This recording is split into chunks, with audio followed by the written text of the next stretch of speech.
My young friends, just before I conclude, very quickly, let us just look at very briefly some of the causes of the punishment inside the grave. It doesn't have to be like this, like I said.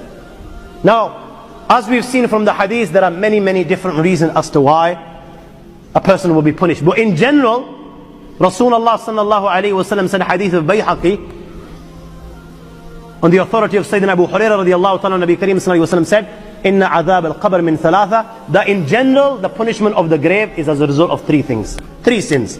First, min al-ghiba. Second, wal-bawl. Second was wal-namima, and the third was wal-bawl. فَإِيَّاكُمْ وَذَلِكَ. Backbiting, ghiba. Secondly, slandering, carrying tales. And thirdly, negligence with regards to drops of urine.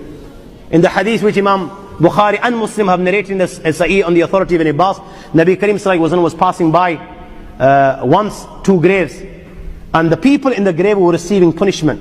So Nabi Kareem sallallahu alaihi wasallam said to the Sahaba that these people are being punished, but don't think they're being punished as a result of something major, no.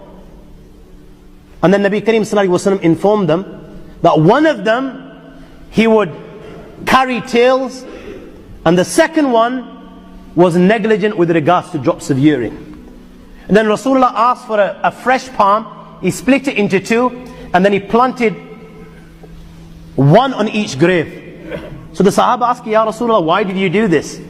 Nabi Kareem sallallahu alaihi wasallam explained that it's so possible that the punishment will be lightened as long as these fresh palms don't become dry.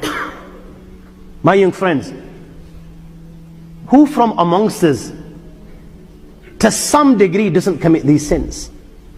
Especially the first two, ghiba, backbiting, and carrying tales. Especially ghiba, my friends. You know, this sin, rare will you find any person that to some degree doesn't commit this sin. Even the learned, backbiting people. Now that we know the consequence of this, we need to refrain. And with regards to, the drops of urine, we need to perform istibra. Now what istibra is, Mulana, I'm going to leave it in your good hands inshallah to address this.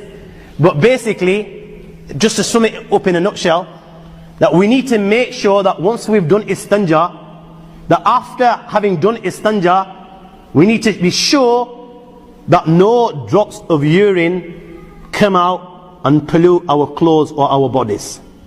Now those that don't perform istibra,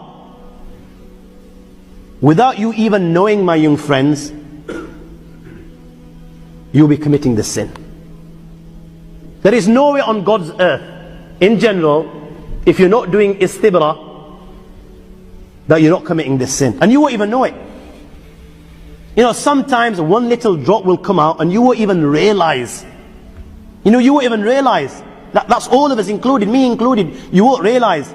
So this is why it's important that once we do istanja, we do istibra, and hopefully inshallah Maulana will shed light on this in a Jummah or some fiqh class. Things that you can do that which will help and save you from the punishment of the grave, and this is something that every one of us can do.